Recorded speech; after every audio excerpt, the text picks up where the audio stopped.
everyone. Welcome to the show. We have a great edition of Bring It in the House podcast show where we spotlight musicians, entertainers, artists, and leaders.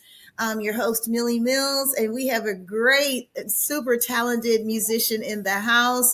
She's from the San Diego area. Well, I'm going to let her tell you about where she is and everything. Let's give it up for harpist, Miss Maria Antoinette. Yeah. Hey, how is everybody? Yes, it is so good to have you on the show, Maria. You look gorgeous as always. Thank you. So tell us where you're originally from and your alma mater and all that good stuff. Well, I was born in Toledo, Ohio. Oh. My mom is from Arkansas, and they moved from Ohio to California when I was 5 years old. So I would say I'm a native San Diego, California. I grew up here and went to school here, went to all-girl Catholic school, and went from there to UCSD, from UCSD to University of Arizona, Tucson. And so that was the journey there. And I majored in music, majored in harp performance. That was my love. And I just kept going. And I have a pretty, strong classical background because, in the harp, that's really the foundation of music is classical music for harp repertoire.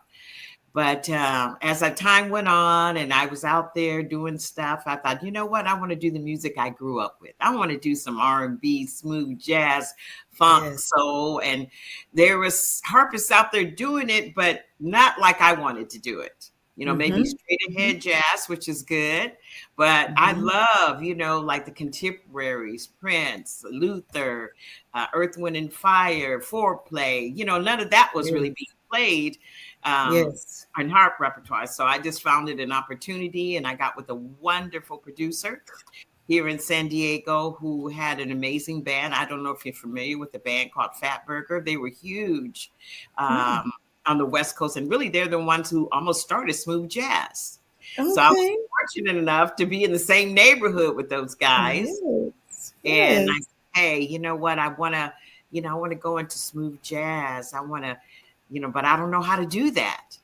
So he just put me in the studio with him, and he had me watch while he produced other artists.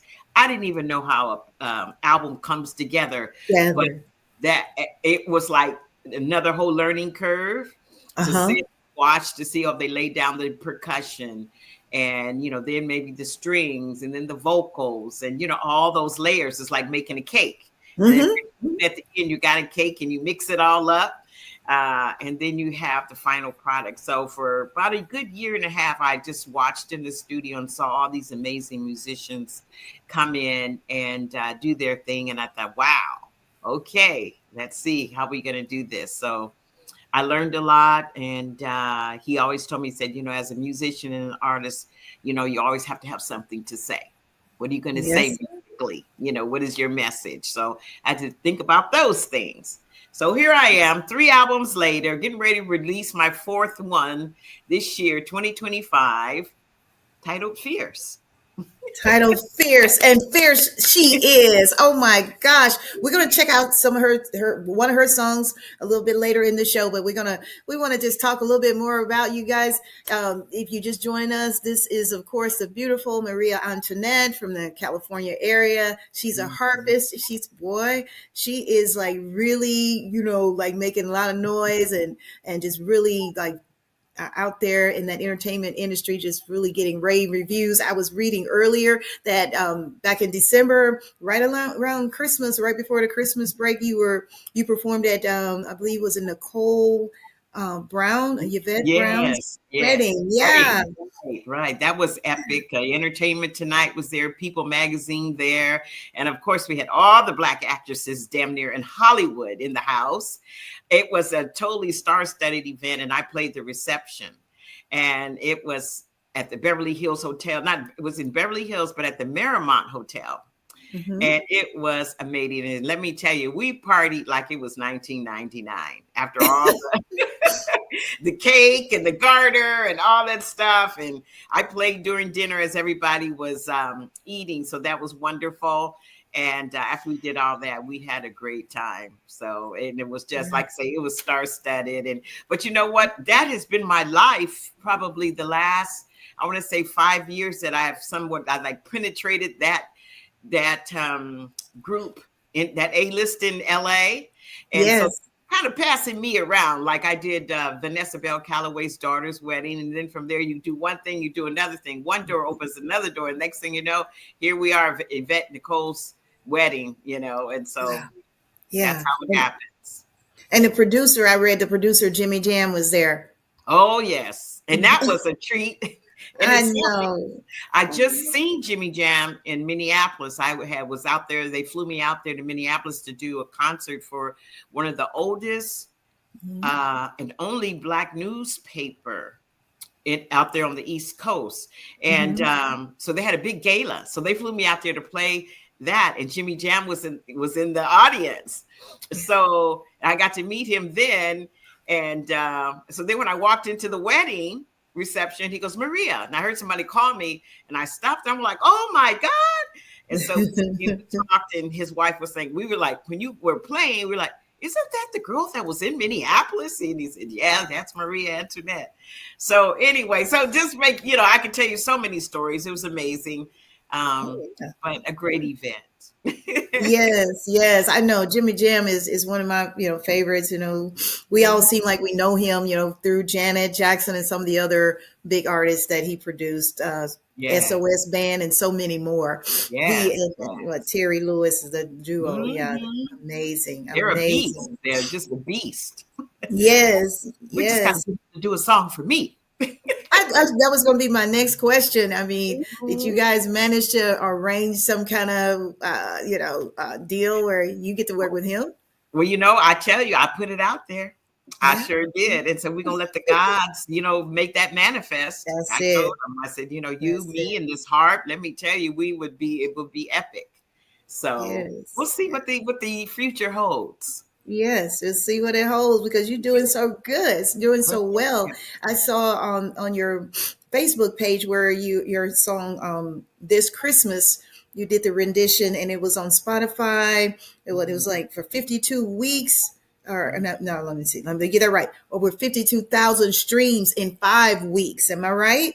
I think so. Right. Because the numbers are just kind of crazy. I think that it may have been even higher. But that was last year. I think you're right. Absolutely. Yeah, absolutely. Yeah, congratulations. That is amazing. Oh, thank you. We got to get to 1 billion. That's the goal. Yeah, that's true. That's true. Well, at the rate you're going, I'm sure you will achieve that. I'm sure you will. Well, thank you. Thank you. It's always a push, Yeah, it is. You get to one goal line, you're like, oh, okay, I got there. But then it's like, okay, the next one, what I'm going to do next? Now we got to up it to 100,000. And I think, what was it we released this Christmas? Can't even think of the name. But anyway, we got up to 130,000 streams. So I did double my numbers.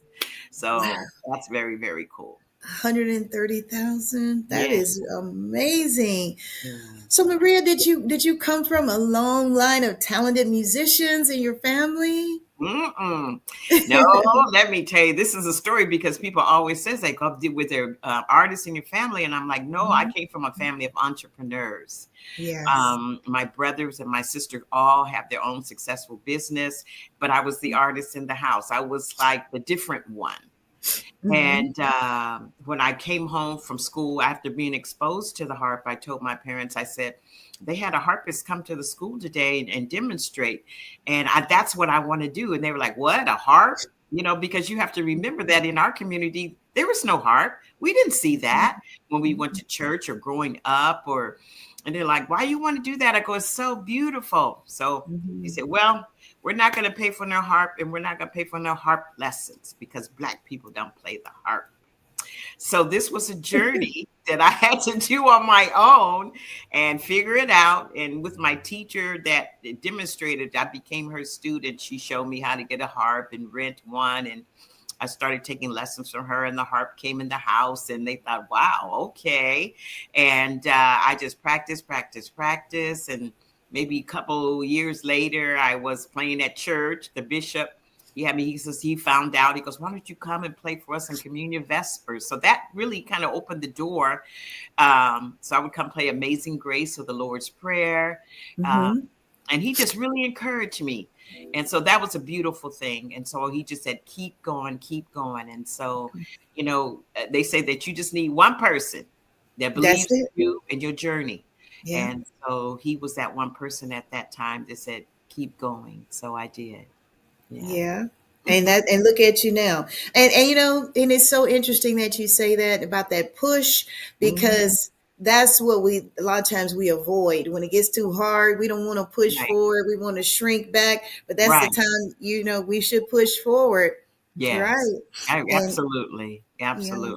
and Yeah, that's what because it's not an easy journey. I mean, you got to think about it. I was in, music school and they were all, Caucasian harpists there. I was the only mhm, African American um, female in that department. So mhm, you have to know that that was not easy at all. And, mhm, and got so much pushback. yeah. I got so much pushback that I thought, I just can't do it. It's just, people being so mean. But, Mhm, our ancestors, they come in and mhm. they say, you're not turning back. You're So, not turning back. okay, you're not You're not turning back. turning Yeah. back. And So, then you start placing those chairs. Did they do that for you guys, where you place first, second, or third chair harpist? well, that's when you get to the orchestra. Okay. Yeah, when you get to Okay. the orchestra, they have the first, second chair, all of that going on. But in the Mhm. university, not so much. None of that. No. Yeah. Yeah. Well, girl, you're on your way. I'm looking at all these accolades right here. I was looking at where we see the NHA gala. Oh You yes, delivered, yeah. yeah, you That was delivered that. us. Yes, yes, that was awesome too. With Stedman Graham there, and that Uh-huh. was a funny story because they were giving him an award, and it was a huge event in San Diego at the convention center. So it was an all female lineup. It was me. I don't know if you know Karen Briggs, the violinist. And then Yeah. yes, it was me, Karen, and Audra Day. You Audrey, know, oh, yes, yes. oh, All three of us was the lineup. rise up. I can't sing. Don't let me mess up her song, Audra. So all three of us, and I thought that was cool to have an all-female lineup for the gala. And so we did our thing and we got to do it individually. So that was really nice. And they had lots of, like I said, dignitaries like Stedman who was there. And every time I saw him on the floor after I finished, he goes, you're really good. And I go, well, thank you. He goes, no, no, no, no, no, no. You're really You're good. really good. I didn't say like, well, hook me up, like, call Oprah, tell Oprah. But I let things be as it may, and Yeah. just said, thank you, thank you, thank you. Thank you. Yeah. Yeah. Well, that's good, because good things will come to you for those who are patient. Mhm. It Yeah, you will don't fall in really your have, lap. yeah, don't have to Mhm. push so much. You put it out there and you keep going. Yeah, Yeah. You yeah. plant that seed and let it grow. Yes, yes, yes, Hmm. yes. How many seeds do I know about that stuff? Yeah, Yeah, and I was looking at a picture of you and Audra Day and your publicist, Desiree Right. Benson. She is Mhm. amazing. Yeah, she Hmm. is. Yeah, She shout really, out. I watch her work a room and I learned something, you Yeah. know. And I'm like, whoa, because I think actually that might have been the first time that she went with me on any big event like that. And I Hmm. was like, whoa, that was a lesson for Hmm. me, for networking, because she knows how to Network. network. She knows how to network. She Yeah, knows how to she network. is amazing. Yeah. And she Yes. And works beautiful so hard. too. She is beautiful, stunning, Mhm. stunning. Yes. Yes. And she Yes. works so hard for you guys, Yes, she so does. that's why I try not to disappoint, because she puts her trust in me that I'm going to take care of you guys, and I try to give Yes. her Yes. my best. So shout Yes. out Yes. to Desiree All right. Benson. Because you'll probably Yeah. look at it when it's aired.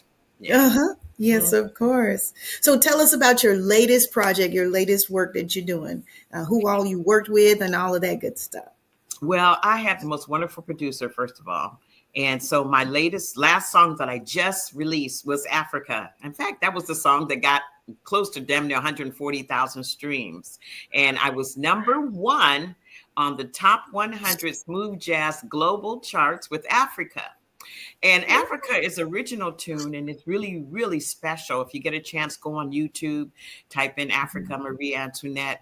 I had an opportunity to go to Africa, and I was forever changed. I And know. if you haven't been, or if you've been, you know, it is just beautiful. And came back, and me and my producer collaborated on this piece, and we put it out there, and everybody really likes it. In fact, there's a video on YouTube of it, and but I'm going to do another one in about 3 weeks with dancers and drummers and, you know, the whole nine here in San Diego. So that's my latest release. Just tell us a little bit about music. I mean, you've been doing music since you were a little kid, right? Yeah. And I love music. I really, really, well, you know, it's a natural thing. I think that innately, you know, all of us, at least people of color, we have something special inside of us that, you know, when we hear good music, we just get up, you know, we gravitate and we start moving, and it's a healing, you know, mechanism for us, you know, whether it be gospel, soul music, R&B, singers, you know, music is very, very special. It's very healing. And It is.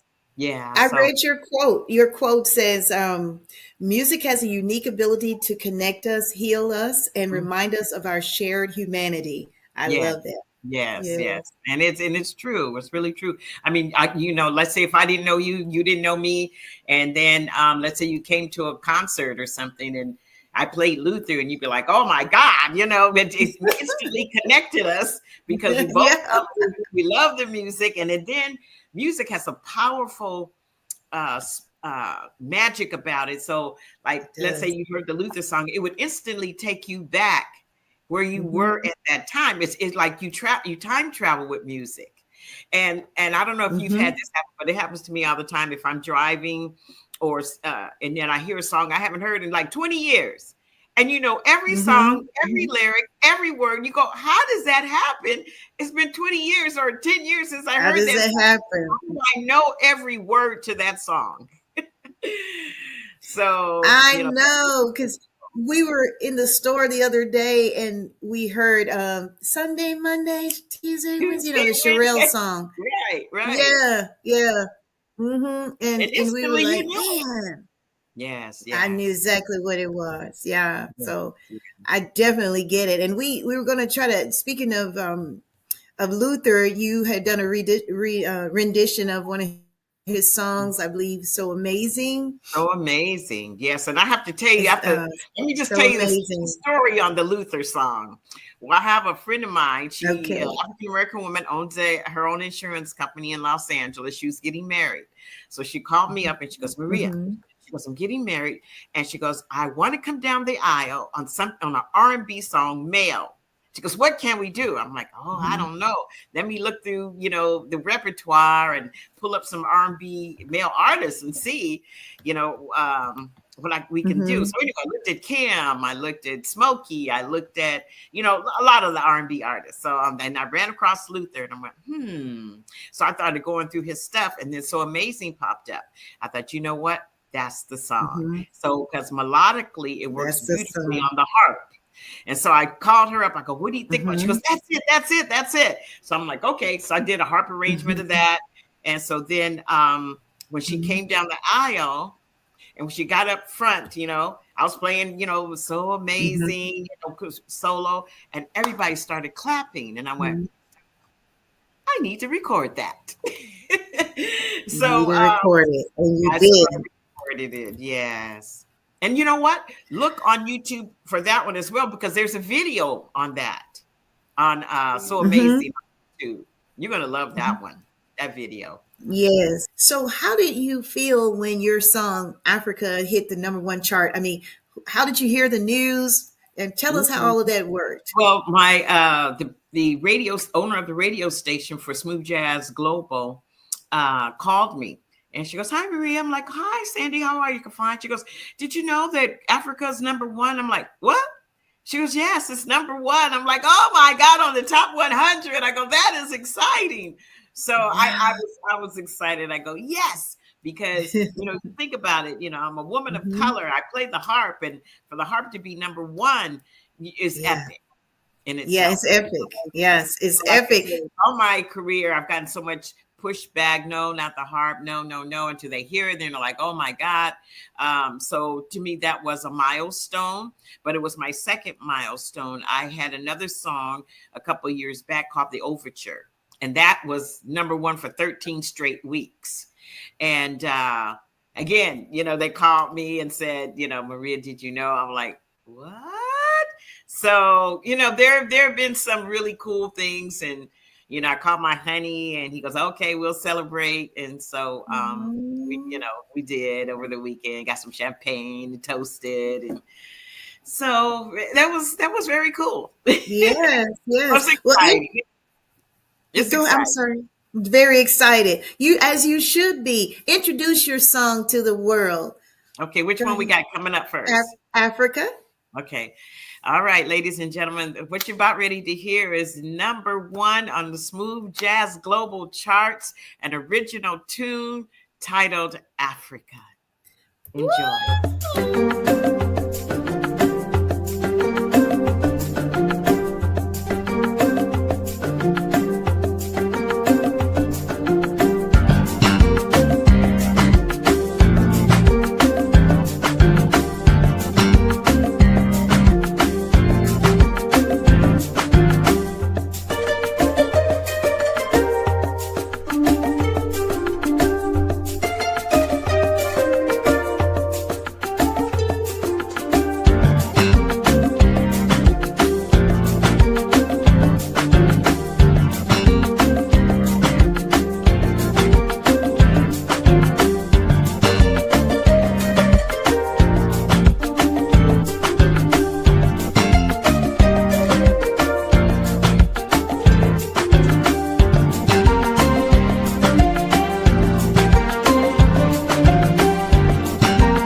Girl, that is amazing. I mean, it really fits Africa. When you wrote that, you definitely knew what you were doing. The Holy Spirit, all of that was working with you, because it's definitely, it reminds you of vacationing and all that wonderful stuff. Because Girl, you can see it, you can see the giraffes and the tigers and all the planes and everything. Yeah. It's that, you were definitely on point with that. That's anointing. That's very anointed. Thank you. I was like, oh man, the copyright reasons, I wish I could have played the whole thing, but I can't. That's okay. They will. The audience, you guys go check it out. YouTube, check it out. Africa, and it'll be there for you. Yes. Yeah. As well as So Amazing by Luther. It has a video too. So. Yeah, you subscribe to her YouTube channel, guys. There's her name there, Maria Antoinette. Subscribe to her YouTube channel, and you'll hear. I know, because I've kind of been browsing through. I mean, she's amazing. What an extreme talent, man. What would you say to someone that's kind of walking or trying to walk in your shoes, and they have an interest in playing the harp? Yeah, well, I would say that harp is definitely this very serious art form that if you are one of these people that you just going to take lessons for 3 months, 6 months to try it out, that the harp is not that. You have to be put in full-blown dedication and discipline to sit down at this instrument and do what you're supposed to do.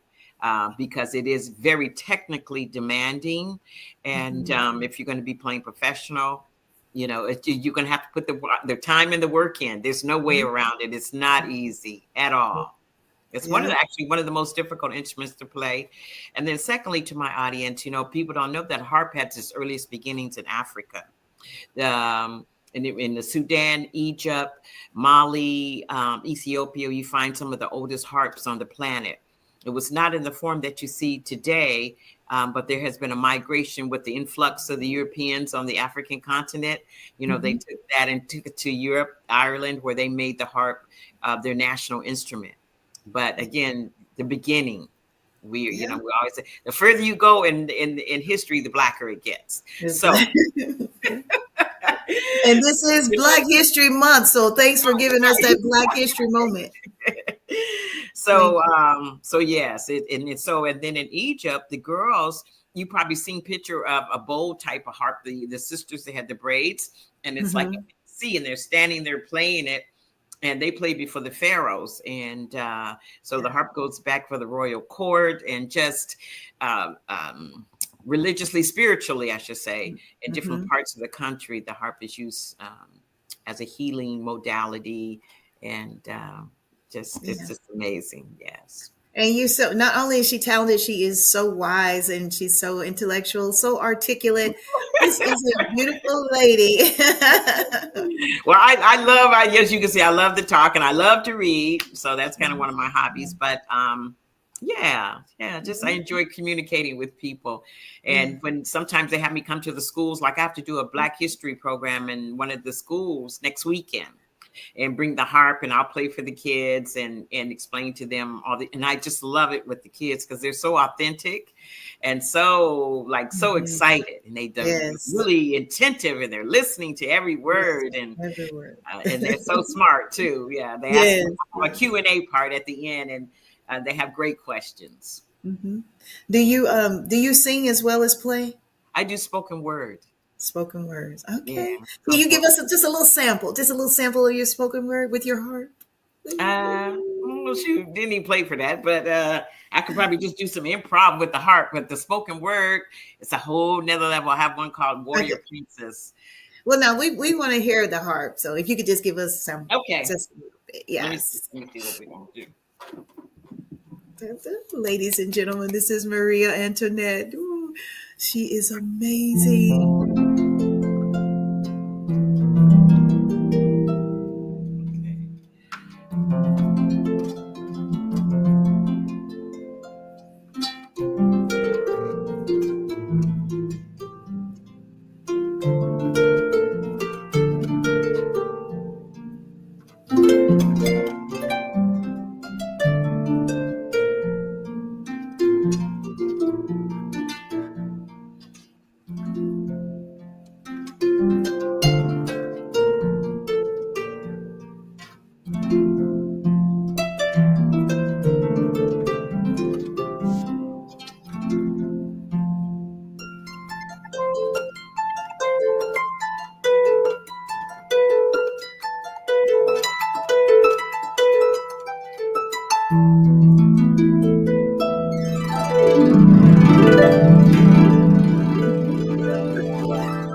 Is it okay for me to say it sounds like a dream? Oh, yes. I just created that on the spot. So it is not even I don't want to say it's a song, but I just let spirit come, channel through me, and I sit down and I just let it flow.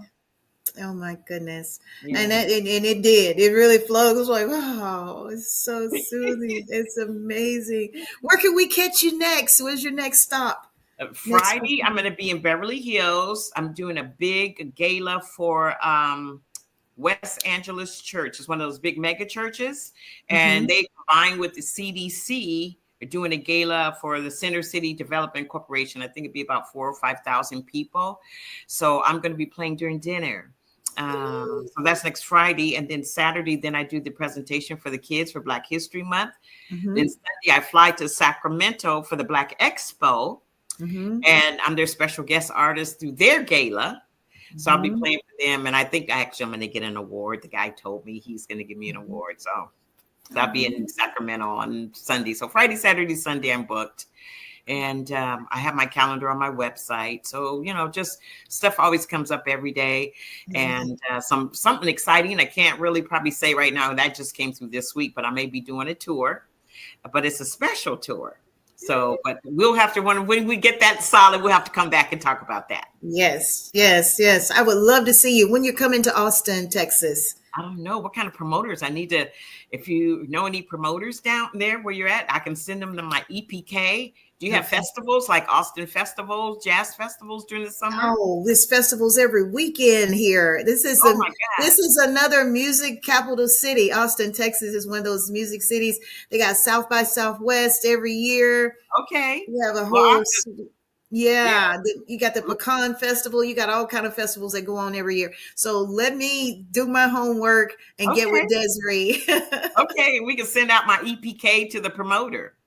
Absolutely. Yes. Come down to hear me with the band. Oh my God, my band's so freaking amazing. Yes. Oh my God. I would love to hear that. And if they want, if somebody see you and he's like, oh, I want to book her, how can they book you? Well, you can go to my website, www.mariaantoinette.com. I'm on Facebook and all the platforms, but Desiree, who's my publicist, she has all that information. She could just go there and she will get in contact with me. Yeah. Oh, that is amazing. Well, thank you so much. Follow me on Spotify. Any shout outs before you go? Thank you, Desiree. That's what comes to mind. Thank you. Thank you. And we want to thank all the viewers and all the followers. Keep following Maria. She is amazing. And I mean, well, you've seen and you've heard today. So go to her YouTube channel, and hey, follow me if you missed this episode and you want to see more, follow me on YouTube as well. It's Millhouse Entertainment 1748. That's our YouTube channel. We got over 160 episodes under our belt, and we feel pretty good. Yeah, we feel good about it. And we're going to be celebrating our 5th year podcast, 5-year anniversary in July 5th here in Austin, Texas. Who knows? Maybe we can get the lovely Maria to come down and celebrate with us. I would love to. Okay. We thank you so much for your patience and taking time out, to spend time with me, with the viewers, and anything else before we go. This is going to be an interesting year. And I think that just believe in who we are and know that we come from greatness. And know that despite whatever narrative is out there, and to walk in that power and that confidence and that assurance, to know that our genetics and our people have paved the way for us, despite the fact they can do away with all of us. But here we are. We're still going to celebrate our history and who we are. Amen. I received that, and I hope everyone else do too. And we thank you so much for tuning in. Give it up for Maria Antoinette right here, and we'll see you next time on Bring It in the House.